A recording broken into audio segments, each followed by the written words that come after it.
Every week, the Payne family cuts straight to the real financial story. The one question, Bob, everyone's asking is, are we in an artificial intelligence bubble? You've been through boom and bust. What do you think? No hype, no myths. Just what actually matters to your money. Does feel very similar to what we experienced in the 90s. Where are we, though? Are we in 1995, 1997, 1999? Listen to the Pain Points of Wealth on the Red Apple Podcast Network. The left versus the right. Entertaining and informative on the Red Apple Podcast Network. Good afternoon, everybody, and welcome to the left versus the right on what may be really an historic day in American history and a big day for New York. New York is going to have a new citizen is coming to New York right now. And his name is Nicolás Maduro. He is being flown in. Yes, he's being flown in, and he's going to be staying in Orange County. And people might wonder why that would be.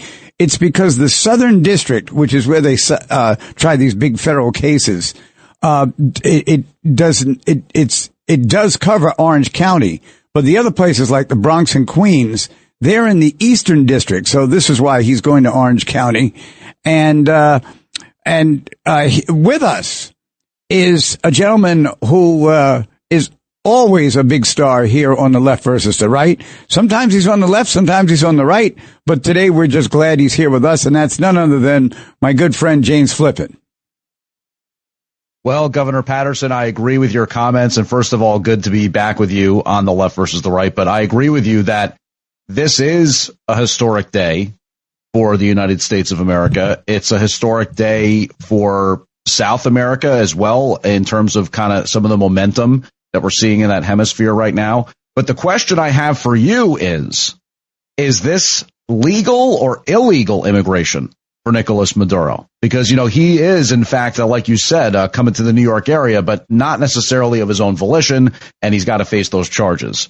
Well, so, Nicolás Maduro not exactly having a good Saturday or a good start to 2026. I think, James, that he not only deserves to be charged for the heinous crimes he's committed, the drugs he's transported, the people he's intimidated, even governments around him who he has emasculated at certain points. But I think, in addition, they should charge him as an illegal immigrant. Now, maybe he didn't choose to leave home last night and try to lock himself in that room. He couldn't get the door open, so they got him and they flew him all the way up here. But he got from there to here, and I think we should charge him with that as well. Now, well, you're not going to get any complaint from me on that. But I mean, look, Nicolás Maduro is just one of the all-time thugs, autocrats, despots, whatever word you prefer to use, and really just more of the same in terms of the sad reality that's faced Venezuela since Hugo Chavez. And since you had this effort to drag the country kicking and screaming to the far left, this implementation of socialism or communism or Marxism, whatever you want to call it, they nationalized the oil industry down there in Venezuela. And as you heard in President Trump's comments today, basically, it was doing next to nothing. It had been sort of ground down to a halt, and that's obviously a major source of wealth and future prosperity for the Venezuelan people. They were prosperous and wealthy once upon a time. Socialism came into town, and then over the last several years, not only have they been locked in this tension with the U.S., but their people have been starving and going through absolute misery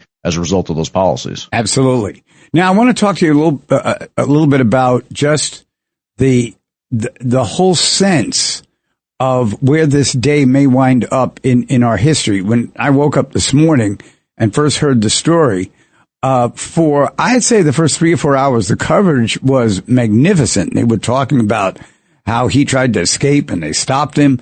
And they also talked about these aircrafts that were flying 100 feet over the ocean. And, 100 feet over the ocean, you could hit that with a rifle. But the reason that the people who were resisting couldn't do it is because they also had military planes higher up, literally the 30,000 foot period. And as they would come in to try to stop this, our pilots were blowing them away. And it was the only way they could get those, those smaller crafts into the places where they, had to go and where they trapped Maduro and got his wife and got them both out of there and that kind of thing. And the whole thing to me was kind of a fulfillment of a desire that I've had over the years to see something like this. Presidents threaten other countries. They say they're going to do some things and they don't do it. Barack Obama had a chance to do it with Iran back in 2009. He didn't do it. Mr. No Drama Obama. It's just it's not like I root for confrontation, but in many respects, confrontation is the way you define yourself. And I think this incident is defining the Trump presidency better than even anything he's done in the past. And as a matter of fact, I didn't vote for him, but I'll just tell you, I'd have to concede that. And you've done that on several occasions, Governor Paterson, which I think it's to your credit that you're willing to do that. And, it's important to try to look at these things with a 3D lens sometimes. And I find myself trying to do that right now because as somebody who feels as though they've probably been overly swayed in the past by globalism or neoconservatism. I remember being a young man in my 20s, Governor Paterson, and when the Iraq war went down, this weapons of mass destruction argument and this whole thing where the United States did more or less get into nation building and kind of occupying land. And we know what that led to both in Iraq and Afghanistan. I am sort of wary of where this could go. And I think that we should obviously get into, and I'm sure we will, the comments from President Trump and some of his cabinet members in terms of what's to come. But I echo your sentiment in this respect. Maduro and just what's been going on in Venezuela is long overdue for some sort of intervention. And to the extent that the Monroe Doctrine exists and is still a thing, which last I knew it is, you're having this element where you need to take care of your own. You need to take care of your homeland, and the Venezuelan implementation of gangs, illegal immigration, drugs, obviously, that's all the main focus here. And it just goes hand in hand with the fact that Maduro was not recognized by a lot of different countries around the world as the legitimate president. Most people believe that Machado, who won the Nobel Peace Prize, is really the person who was elected president.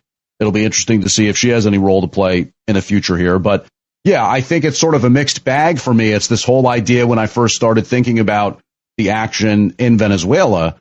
It's been great that President Trump has been rather hesitant most of the time to do this sort of thing. There hasn't been a ton of drone attacks or things that maybe a Barack Obama did, or any of those really extended airstrikes, or certainly no actual outright war that's been launched under his watch. But you do just kind of watch with trepidation and say, okay, they do have to kind of thread the needle here now that Maduro's been removed. And before we go forward, we just have to marvel at what it would actually be like to try to bring aircraft in and remove people from another country.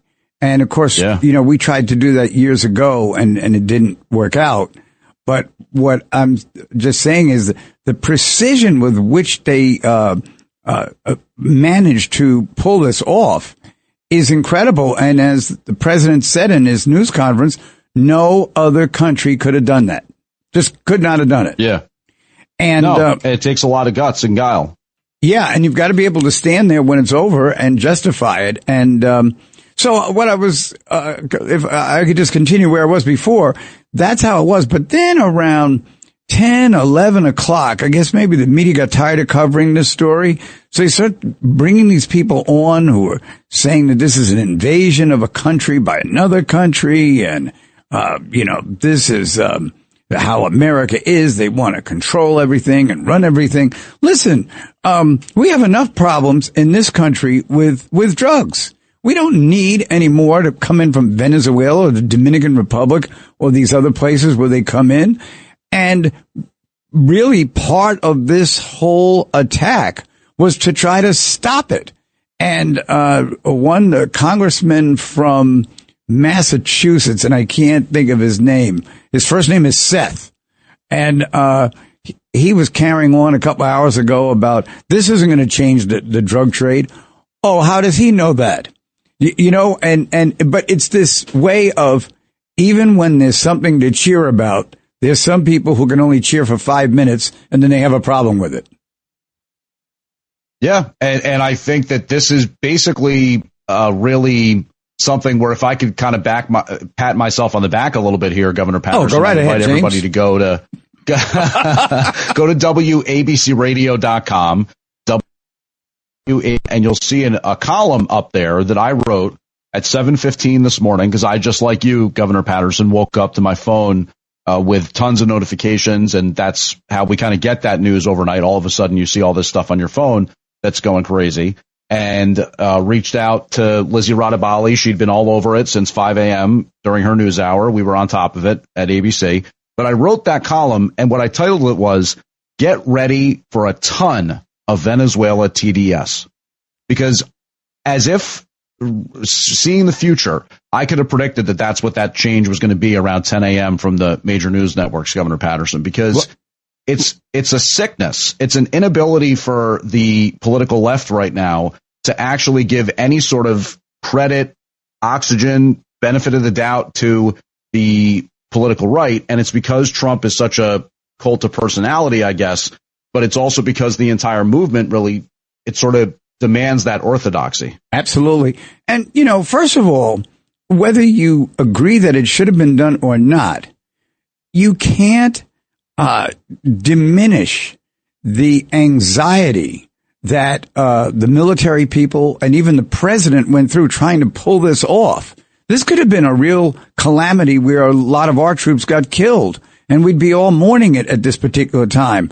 But they thought they could make this work. They practiced apparently going back to, I think they said, earlier in the year, and they had done rehearsals in different places to make this happen. And now they did. So the first thing you have to acknowledge is that they pulled it off. Now, was it the right thing to do?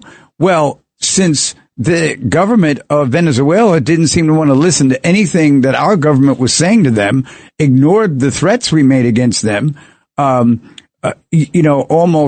postured about how they had to change the way they were governing. And now they're talking about this like this is Hiroshima on them. This is not what happened. We're not there to try to destroy them. We're there to try to save the people in Venezuela who are not drug addicted and don't have an education. Trying to get an education and trying to live a life just like Americans live. And all of a sudden that becomes this big problem. And, I just don't see it. And James, I'd love to hear what you think about this, but we have to go to a break. So you're going to have to think it over for a couple of minutes.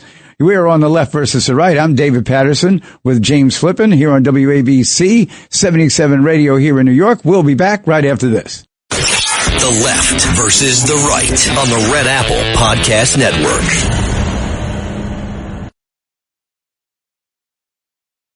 The left versus the right. Entertaining and informative on the Red Apple Podcast Network.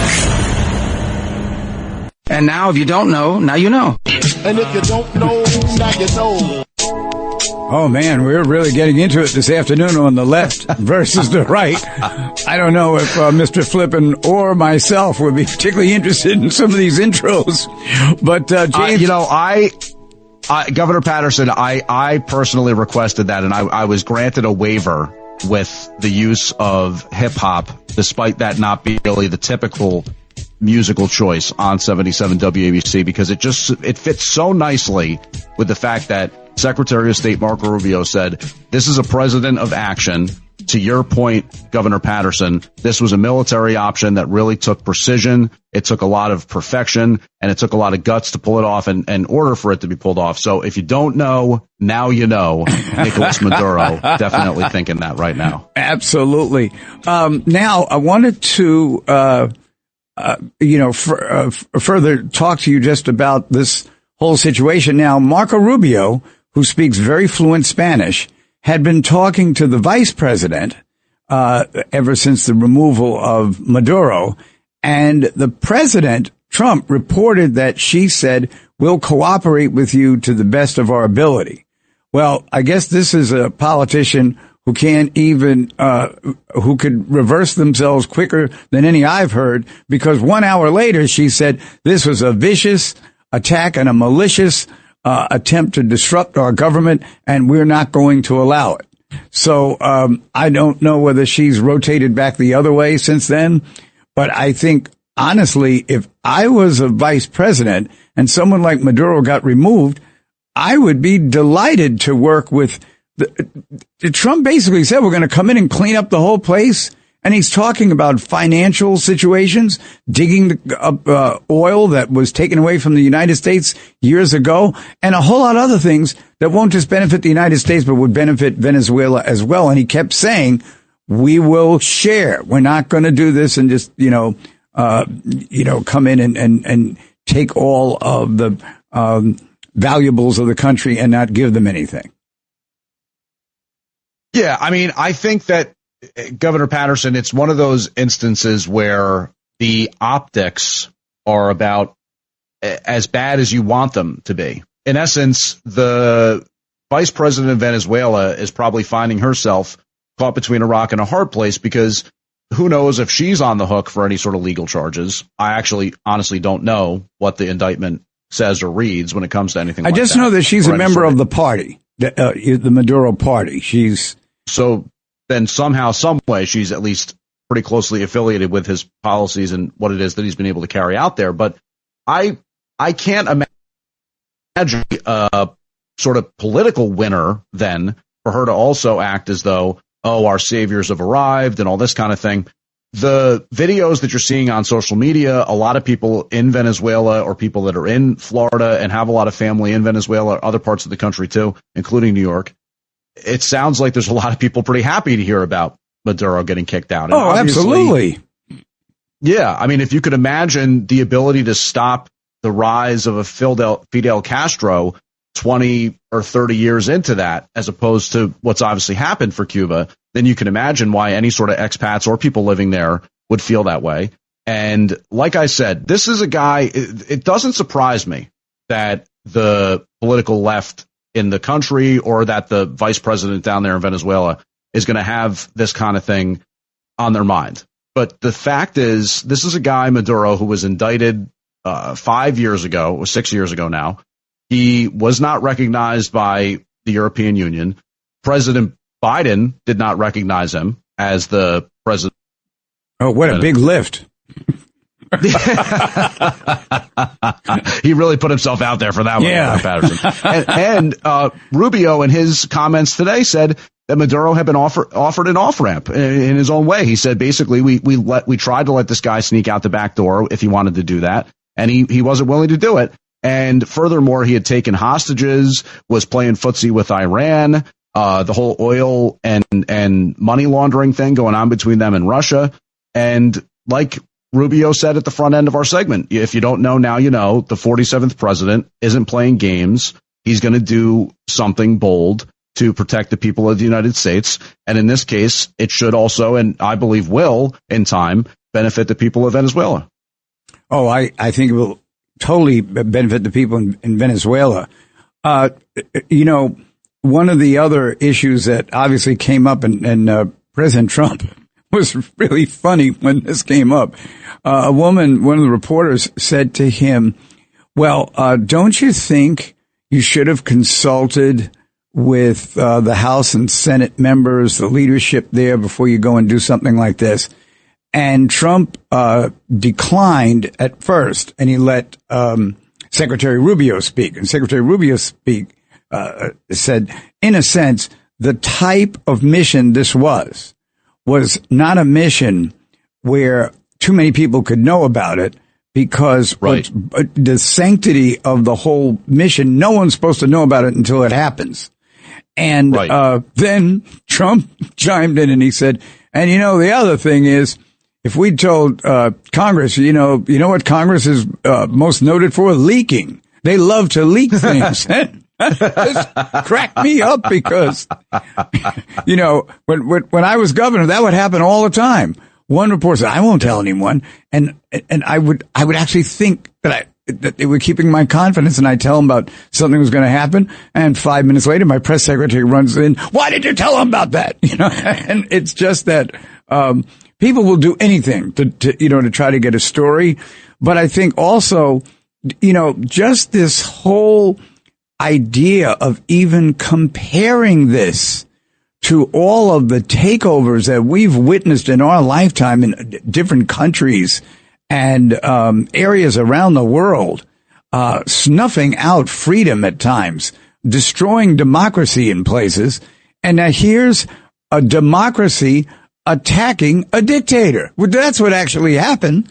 And we didn't kill him. They brought him back to the United States to be tried.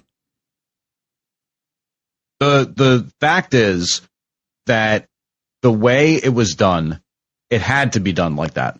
You don't have the ability to kvetch with your lawmakers on Capitol Hill about whether or not you're supposed to do this kind of thing when it comes down to helicopters in the middle of the night, flying at a low altitude. Governor Paterson telling us about the air cover from above, picking off bogeys. That's incredible. That was amazing. I got to go back and listen to that or read about that account of it. And the thing is, criticize what President Trump did if you want to. Criticize what the decision was that he made. But you have to also admit that it was done the way it was done, because that's the only way you're going to that's the only way it's going to happen. You're going to go and you're going to say, boom, this has to happen now, and it's happening right at this moment. It's not the kind of thing that you bandy about or threaten. If that was the tactic that they were trying to use, that's what they would have done. They would have put it out there through various channels and put it out through the news if they wanted to, that there was this option of him getting picked up in the middle of the night by a helicopter or whatever. And, you know, maybe that would have been its own threat in and of itself. And then maybe he would have chose to go to Cuba. I think that the idea of that somehow you're supposed to involve Congress. I mean, Congress, they're supposed to be involved in something like this? Yeah, no, it was a little far-fetched, I thought. And I think the president let Rubio speak while he was just salivating to talk about Congress and the comparison that he gave. Now, let me just say, Governor Paterson, just to quickly add to that I think it's sad in a way that we say that with that level of contempt in our voice, because, and then you laugh knowingly, because in essence, it shouldn't be like that. Like, we should have a functioning Congress that actually could move in lockstep with the president on serious things like this. But unfortunately, we don't. It's just, you know, we know well that the American people has very little appreciation or respect for Congress, because in essence, it's just a body of lawmakers that are getting paid and insider trading and spending a lot of money that we don't have, and setting up programs that turn into fraud centers and all that kind of thing. So forgive us for our snark when it comes to that comment about the Congress. But we wish it wasn't like that. So, James, forgive me, because I know I have friends that listen to this show, and they, like myself, are Democrats, mostly, a little to the left, but, middle of the road. And I know I'm going to get some flack for being this, just for presenting the fact that I think this is a tremendous idea. The way it was carried out was flawless, and the result is going to be resounding first of all, for the people of Venezuela. But I must say that I'm going to get that. But at the same time, what do you think? What is the big objection? Do you think? Like, what do you think the left mindset is in terms of why this is such a bad move? Is it just the precedent that it sets in terms of it being like Manuel Noriega on a larger scale or something like that? Like, why is it? What is the downside to getting a guy like Maduro out of power? So let me just say, we're in 2026 now, and that word comes up from the strike of midnight starting January 1st, midterms.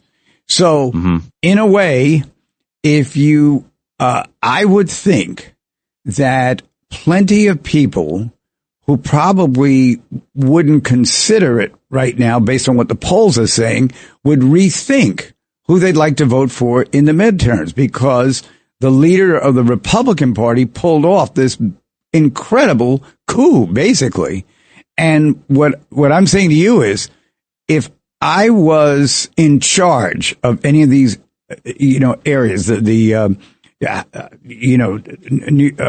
United States Senate, like Senator Schumer, and the House, like the Minority Leader Hakeem Jeffries, I would have made supportive statements. And the reason I would have made supportive statements is that if people had a reason that per se, a lot of them, the polls show that the Republicans are likely to at least lose the House and maybe the Senate, that might back them off a little bit, because you have demonstrated that when a president does something that's pretty spectacular, that you could congratulate him, even though you probably would argue with him about every other thing he said. Yeah, I think that it'll be interesting to see, for example, how, if he chooses to, which he'll be asked, I'm sure, at a future press conference if he doesn't choose to make a statement on it ahead of time, how a guy like Mayor Zohran Mamdani will respond to this, because he's a guy who has, at the very least, tried to stake his claim on the whole Israel-Palestine thing as being super far left on the issue, because he feels as though it's the violence of a illegitimate government beating up on unfairly persecuted people and this kind of thing. So clearly anybody with a brain would say, well, it's pretty easy to say that that's actually what is going on with Venezuela and has been going on for decades now. So if Mamdani is a guy that opposes this, then the so-called new left is also kind of having a problem with it, because I think what was so key in that mayoral race, not that we could just stay on Venezuela the entire time, but we could also kind of weave in aspects of that, is that it wasn't just anti-Trump. Yes, Mamdani and Trump kind of tried to play that card a little bit, but it was all about this affordability thing. And the foreign policy stuff is a lot more complicated these days in terms of political divide. So it is interesting that you bring that up, because with the midterms coming and President Trump potentially gaining some points for this, you do kind of wonder, where does that TDS meet its end? Where does it meet its limit?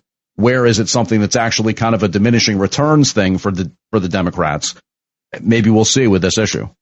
Well, to criticize him for this type of thing, which there are people who I saw them interviewed on some of the networks, and they've already got this, kind of turned around. One, I think he's a House member, said that this will not stop the drug trade.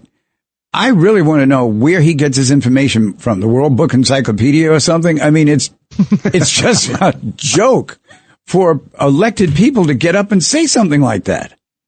Yeah. Well, Governor Paterson, I know we have to hit a break, but if you don't mind, I'm just going to quickly read this from that article that I told you about. Get ready for a ton of Venezuela TDS at WABCRadio.com. I've noted how for years politicians on both sides of the aisle are trying to solve the opiate crisis, right? And I'm saying, has President Trump done that by cutting off the flow of drugs from the southern border and arresting Nicolás Maduro and stopping the drug boats from Venezuela? Time will tell. We don't know.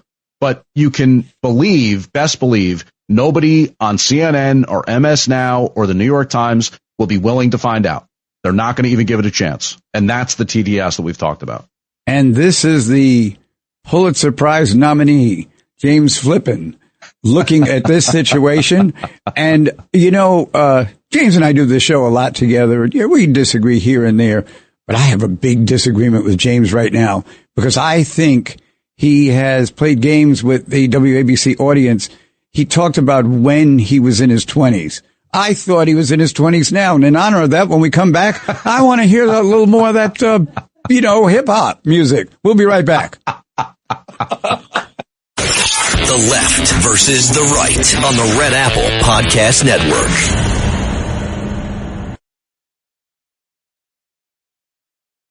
The left versus the right. Entertaining and informative on the Red Apple Podcast Network.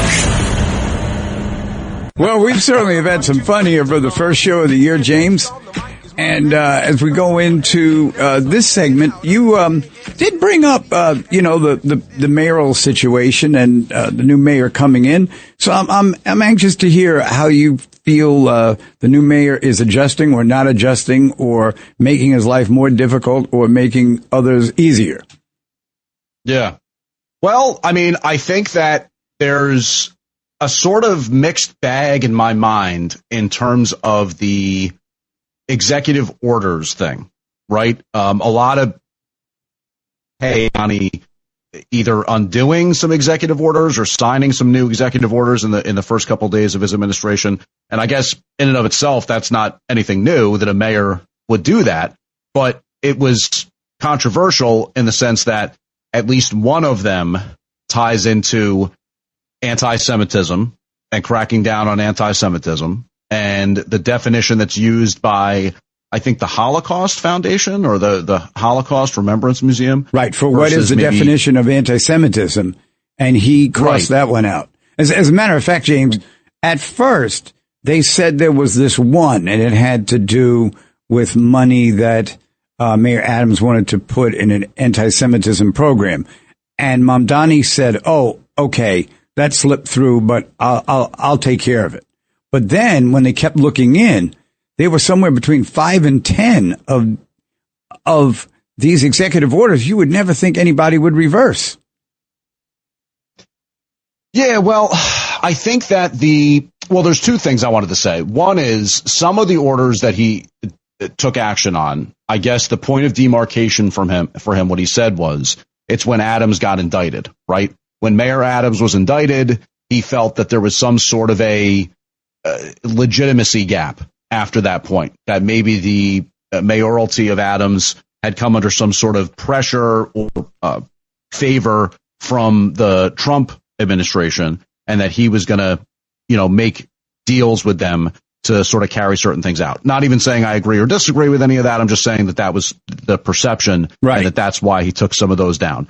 The other thing is, it's clearly connected to his political positions and his positions on Israel, for example, that he wouldn't want to use one of the Holocaust Museum definitions of anti-Semitism, because I think the terminology is, Governor Paterson, that if you were to take exception with or take action against or whatever a Jewish religious institution, then or some language to that effect, then you would be guilty of anti-Semitism. And I guess the argument from people who are of the boycott, divest, and sanction crowd, it's that you could criticize Israel and then be accused of criticizing a Jewish institution, if you will. And James, and I guess that's why he wanted to strike that. Good point. It's what I call the politics of confusion, because if you're saying we're actually criticizing the Israeli government, it's not about the Jewish people, but the Israeli government is made up of Jewish people in a land where Jewish people live. So it's kind of it's like psyching people out to try and defend yourself, when clearly, I mean, we'll find out as we go on how often he does that or how often he uses that to try to, shield himself from criticism. But it's certainly an interesting time with him coming on the scene. And it's, what's troubling about it? What I don't like about it is the sense that it's kind of aggressive in a way. Like, I don't think Mamdani has to argue his bona fides, so to speak, on the anti-Israel side right now. He has made it very clear that that's been part and parcel to his political passions for years. And he has made no hiding of the fact that he's a dual citizen in Uganda, which is a place that has sort of a more Islamist mindset in terms of their culture and all that. He also has said, look, I'm a proud Muslim. I took the oath with the Quran, not any other book or whatever, not the Bible, obviously, and that's because he's a Muslim. But I just think that you had no reason to make your first couple of actions doing something that at the very least calls into question you're being really hard on the anti-Israel, whether or not that crosses over into anti-Semitism, not really my concern right now. Even if that's true for him and his political passions, I think that as mayor, it would have been better for him to say, you know what, I can wait a while to actually do this kind of thing. Let me just leave at least the perception in place that what I'm doing is not coming in here like a bat out of hell on the anti-Israel side. I'm mostly worried about how New Yorkers feel about me in the opening days. Right. And I will say that I was happy to see that when he took the oath of office and he took it with obviously the religious document from the religion that he observes, that you didn't hear anybody say anything negatively about that, almost as if for some reason he's been a Muslim his whole life, and now that he became the mayor, he has to use a Bible of a different religion. I was happy that nobody made really a big deal out of that. Well, I guess I feel bad then if I should correct you on that slightly, because I know we've had Tommy Tuberville on our airwaves quite a bit. Oh, yes. But I think he did say that yes. The devil's at the door. I forgot about that. Well, you know what? That's all right. He was a great football coach as well. And good night, everybody. So, how do you see him cooperating with the city council and, the other entities, obviously the state legislators? He's going to need the governor, if he's, going to try to, have free buses and whatever it is that he's pursuing right now. Higher taxes, probably. Yeah. I'm just wondering what type of negotiator he'll be, because he comes from, kind of an edict of harassing, criticizing, name calling and that kind of thing. Now, I've never really heard him call anyone any names, but he is coming from that, fierce advocacy and the more advocate. Yeah. Do you think he can pull back and just kind of say, look, I'm not telling you this because I want to show you up. I'm telling you this because I think it's really helping people of the city of New York. And, will he be able to pull that off? I think the answer is, Governor Paterson, I don't know, because I can't see inside his head. I can't see inside his heart. And I don't really know what it is that his true goal is. So I think that if he's a guy at a young age who really truly wants to and believes in the job that is being the mayor of New York City, then I think he will be more of a bridge builder. He will be more of a compromiser. He will be more of a guy who wants to do what's best for the city at large. And he'll actually probably be constantly sort of stiff arming a little bit of his flank, his far left supporters in order to actually do that.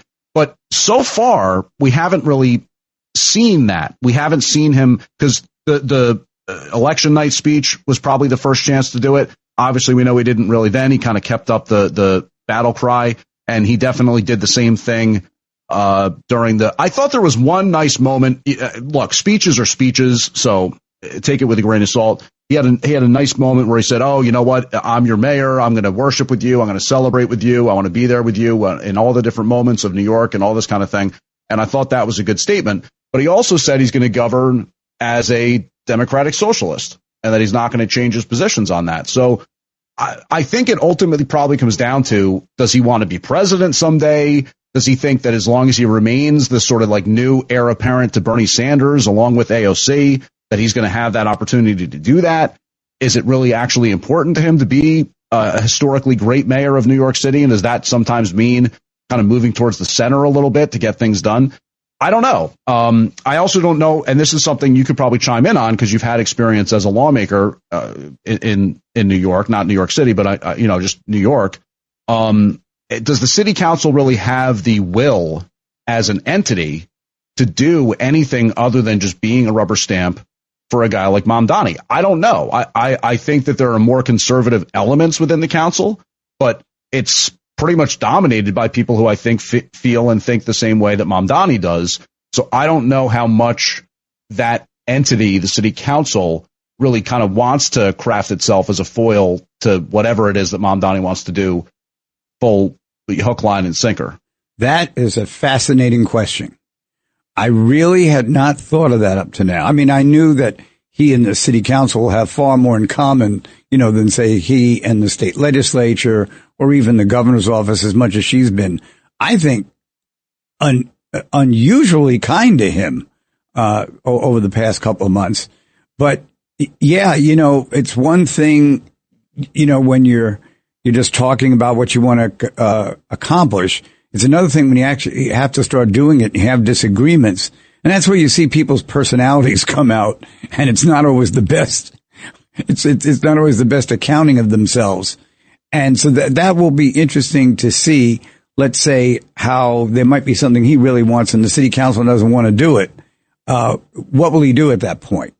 With Mayor Bloomberg, he was very good at waiting out his opponents. He would just keep bringing the bills back, and they'd tell him, get these bills out of here. He'd take them home. The next day, he'd bring another batch back. And so we'll see if he can, can do an admirable job in that respect. Well, let's take a break here, James. We'll have a couple minutes to finish up. But we're on the left versus the right. David Paterson with James Flippin. We're just dying to talk to all of you. So hold on. We'll be right back. The left versus the right on the Red Apple Podcast Network.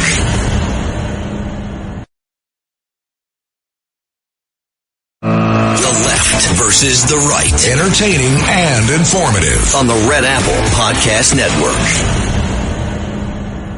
James, I sit here and I listen to these commercials and statements, and there's one that always comes on. The opinions that you hear on WABC do not reflect the management or the ownership or the people that we interact with or any of our relatives. Mm-hmm. Yes, they do. Everything I say has been pre-screened today, and I wouldn't say it unless that's the case. And I just want everybody listening to know that I'm just a shill for WABC. But James, Governor Paterson, I just wanted to note that a buddy of mine to that point was listening earlier and then texted me and said, Governor Paterson thinks you're in your 20s. He really must be hard of sight. Yeah. Oh, man. Well, So as anything that you think that we should be, keeping an eye on as we get into the new year. This is our first show. And of course, this is a day that we may remember for a long time, based on what's happening. I think you're right about that, Governor Paterson. We just talked earlier this hour about kind of waking up to that stunning news of what went down in Venezuela. And then you were recapping aspects of it and the fact that it was such an impressive military operation that, as President Trump said, only the U.S. really could pull off. But I do want to just note a few things. The president said in an interview with Fox News that it was not meant to be a threat toward Claudia Sheinbaum, who's the president of Mexico. He said, no, that's not a shot across the bow at the president of Mexico. They did ask him in his press conference if the president of Colombia needs to watch his butt. And President Trump said, yeah, I think I still he probably did say that. I heard that. Yeah. And he said, yeah, I'd say I still stand by that statement. But I would just like to say that as much as I agree with your sentiment that it's nice to see the president do something bold and decisive and take out a thug like Maduro and remove him from a country that should be thriving and isn't thriving, I don't want this to be some sort of drawn out occupation of Venezuela. And I certainly hope that it's absolutely true that the goal is to get these U.S. oil companies to come in and boost the infrastructure for the nation at large of Venezuela, take advantage of their massive oil reserves, take advantage of the ability for that to get the economy going and employment going and all that. And I just don't want this to be any kind of a drought occupation. I think it would be absolutely phenomenal and almost kind of make this a move that you can't really criticize if sometime in the next couple of weeks, I guess, we heard about elections being held, campaign season being from this point to this point, and the elections will be held. The U.S. military, at the very least, will look to secure the ballot boxes or whatever it may be. And then sometime in the first quarter of 2026, I would love to see maybe Machado taking over as president. And yes. I don't have any reason to think that's not going to be the case. And that's the only thing I think I find myself thinking about in the press conference today, kind of moved away from her. That he was sort of saying, well, I don't think she's ready yet or something. I wouldn't have done that. By the way, whenever President Trump is around and he's on TV for, 45 minutes or longer, he always says something that's ridiculous, but you can't help but laugh. Did you hear today when he wanted to change the name to the Dunroe Doctrine from the Monroe Doctrine? See, I'll say something nasty about him, but then I'll start laughing and can't stop. Yeah. Well, I mean, look, that's the thing that makes him sort of, I think, such a source of frustration for so many on the left. And it's something that I think it's probably one of the main reasons you don't find yourself infected by that TDS approach to the political spectrum, Governor Paterson, is that you do have to admit that he's often very funny and very charismatic in the way that he says things and does things. And that's sort of my point about the fact that Maduro was taken out the way that he was. You couldn't have conferred with Congress about that. You couldn't have tried to ask permission to go and do that. You have to just go and do it. It's the same way that they took out Osama bin Laden, and Barack Obama was praised for pulling that one off. It wasn't like anybody said, hey, why didn't you handcuff him and bring him to The Hague or bring him to the Eastern District of New York or That's whatever. Right. And that was a tremendous victory for Obama at the time. For sure. Yeah. And I think it brought together, I remember very well, Governor Paterson, we typically sometimes will slam some sports content into this final segment of the show. I was actually at that Mets game where it was in Philadelphia and the word started to break. This was kind of really, I guess, in many ways at the onset of the smartphone era, but it started to make its way through the crowd that this had happened. And it was a USA chant it was that incredible. broke out. I still remember it to this day. And it's kind of sad that even not that long ago, it's hard to imagine there being so much solidarity on something even as simple as a really bad person being taken into custody or being taken out. Now, by the way, James, for the second week in a row, my lovely wife, Mary, has accompanied me to the studio.